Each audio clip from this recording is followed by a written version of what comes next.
All right, let's take a look at this battery for the Starlink. So let's see here. PeakDo. It's got a little bit of information about peripherals that they make and how to get the manual. I guess it's a QR code. They probably don't print the manual for you. And then here we have battery. It's kind of heavy. I guess that's to be expected for the amount of power it has, but yep, it is hefty. And then in this little box, we've got some accessories. Looks like just a couple of cables. So that's the Starlink barrel connector. It looks like a real small one. Curious to see how we're going to use that. And then here we have, I think this is the magnetic cable. I'm not sure exactly what that does, but let's see if we can figure it out. And so it looks like here we have the barrel connector and a USB-C, and then here's a button. I guess that turns it on. And over here we have another barrel connector with a tape over it that says, warning, this port is for output only. So I guess that's, oh, I see. That's why this short cable, I bet you this connects from the battery to the Starlink. So here we have the specs. So it talks about DC input, 12 volts, 12, no, yeah, 12 volts, 75 watt max output. It's hard to read. 65 watt max, I think. All right, well, let's see how this connects to the Starlink. So, got Starlink Mini right here. And of course, normally you would plug this cable into the connector here. So let's see how this fits. I'm guessing I gotta take the tripod off.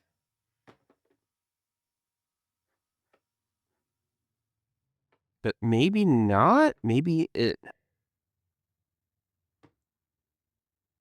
just slides in. I don't know.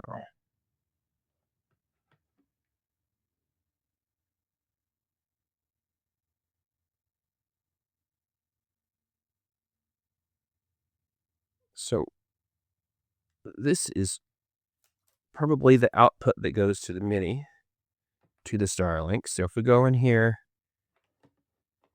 and then I can imagine this will plug in here.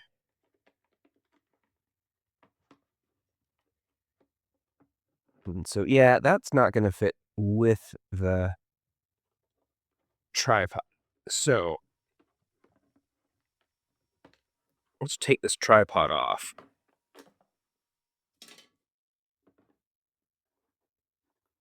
And I bet it goes in like that. There we go. That seems like it. Okay, so it's connected.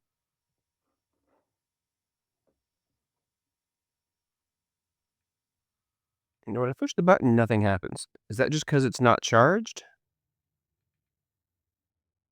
It's a little bit surprising. You'd think usually the batteries come with some amount of charge just because you don't want lithium ion to go below a certain voltage threshold. But yeah, it's not doing anything. It would be nice if we had at least some basic setup information on here instead of a QR code. But I know that these days a lot of people are moving to QR codes that are having to print stuff. So tell you what, let's just see if we plug in that USB-C, what we get. Okay, now I believe this would be the input where you can plug either the Starlink power adapter or USB-C in. So let's plug in USB-C and see what we get.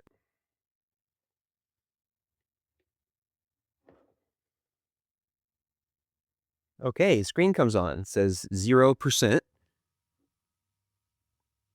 Nope, now it says 28%. It's like I woke it up. Interesting. So we got there's a lot of information on the screen. Let's see if you can read that.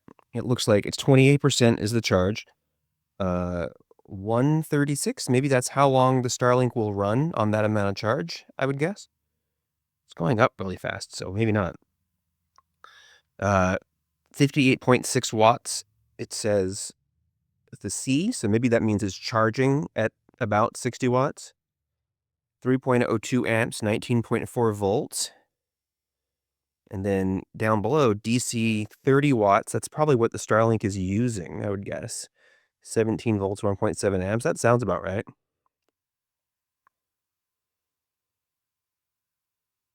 So now if I unplug this, it does stay on. So yeah, I don't know why it wouldn't turn on earlier if it had, 20 something percent battery, but it seems like it needed to be plugged in once just to kind of wake the thing up.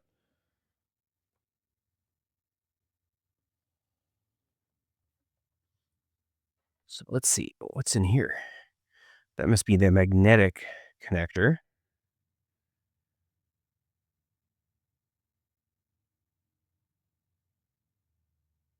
All right. It's definitely heavier, but you could imagine this being really great for, you know, if you're going on a hike and you want this to be in your backpack and you're not going to otherwise have power. And I really like that apparently I can plug in USB-C to this thing. I can charge it. And at the same time, I can power the Starlink. So if the Starlink's using, I think it's using 30 watts now, but it probably uses closer to 20 when it's actually running and in use. And then you can imagine if I'm able to charge this thing at, say, 60 watts and the Starlink's using 30, uh, I think that I could charge the whole thing up in 5 hours, would be my guess, while I'm using it, or in half that time if I'm not using the Starlink. And then they claim 5 hours of runtime. I bet that number 3 hours. That's how long in order to finish charging. So let's see. If it's about 3 hours to finish charging, what if we unplug it from the Starlink? So there we see it's unplugged. And now we come back here. And so, yeah, you can see that time to charge now is only an hour 17. That's because all that power coming over USB-C is going into the battery and not being used by the Starlink. All right, well, let's charge this thing up for a little while and then test out the Starlink and see how well it works.